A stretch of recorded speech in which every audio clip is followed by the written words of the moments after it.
Agriculture was a major part of South Carolina society. It was also a major part of the economy too.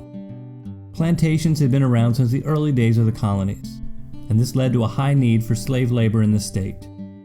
By the 1800s, South Carolina had the highest percentage of slave owners in the country.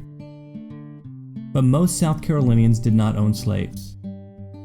The typical person lived on a small farm and grew just enough to keep their family fed. Most slave owners actually only had 1 or 2 slaves. Slaves cost a lot of money, and there were very few slave owners who had large plantations. But slavery was an accepted part of society in the South. In 1793, Eli Whitney invented the cotton gin. This gave South Carolina farmers a new cash crop that they could produce and make money off of. So they planted more and more cotton, and it sold like crazy. Farmers were making lots of money off the sale of cotton, but growing cotton was hard work, and it increased the need for slave labor. Cotton could be grown in the upcountry, so this meant farmers in that part of the state started to need slaves too. The upcountry was now more open to the idea of slavery. This meant the lowcountry was more willing to let them participate in the state's government. The cotton gin brought major changes to South Carolina. It created a bigger need for slave labor, and it also affected politics. The international slave trade was outlawed in 1808. That meant no new slaves would be brought into the United States from other countries. But there were already lots of slaves in the United States. And in the 1800s, the number of slaves still continued to grow. Cotton was selling like crazy. Factories and mills in the North and in Great Britain relied on cotton to produce clothing and other textiles. Farmers were selling their cotton at very high prices. Many farmers became very wealthy. Growing cotton was tough on the land. Over time, it wore out the soil. But farmers were not about to stop growing it. They would just have to find new pieces of land. For some, that meant moving out into the lands out west. The question was, would they be able to take the idea of slavery with them? Plantations depended upon the institution of slavery. Slaves did the work in the field. Slaves made the production of goods possible. Slave labor was the reason why plantation owners were able to make so much money. But slave labor was hard work. It involved clearing land, planting crops, and cultivating soil. Slaves worked from the time the sun came up until the time the sun went down. Usually they worked 6 days a week. Women and children were often made to work in the fields too, right alongside the men. Most plantations had an overseer or driver who made sure the work got done on time. At times there were other opportunities for slaves.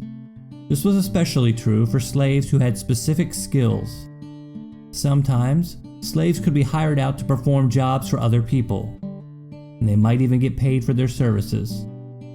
Some slaves were used to perform household duties. This included things like cooking, cleaning, laundry, and taking care of children. Owning slaves was a big financial investment. Slaves were seen as property, but most slave owners treated their slaves pretty fairly. Yet some slaves did face horrible conditions. It all depended upon the individual slave owners. Since slaves were a major investment, most owners were concerned about the well-being of their slaves, but their treatment varied from one owner to another. Even though most slaves were treated fairly well, they were still being denied their basic human rights. They were forced to work long hours. They had little time to focus on their own families, or to work any small piece of land they may have been given to grow their own food.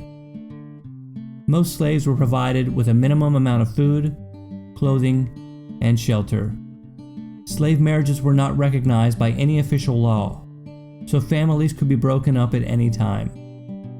Husbands, wives, and even children could be sold to other plantations with little notice. Most states also had laws that did not allow slaves to learn to read or write. Living conditions were not the best either.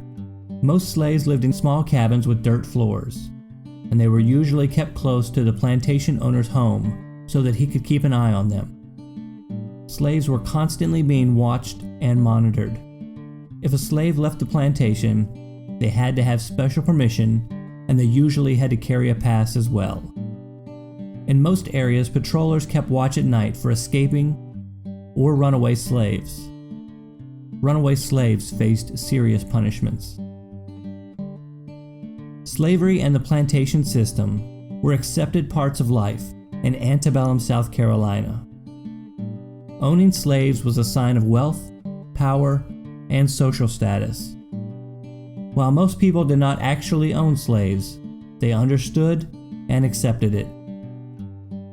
Most Southerners saw slavery as a positive thing. They believed Southern slaves were being better cared for than the factory workers of the North. Views on slavery greatly divided the people of the North and the people of the South. The differences between these two parts of the country would continue to grow over time.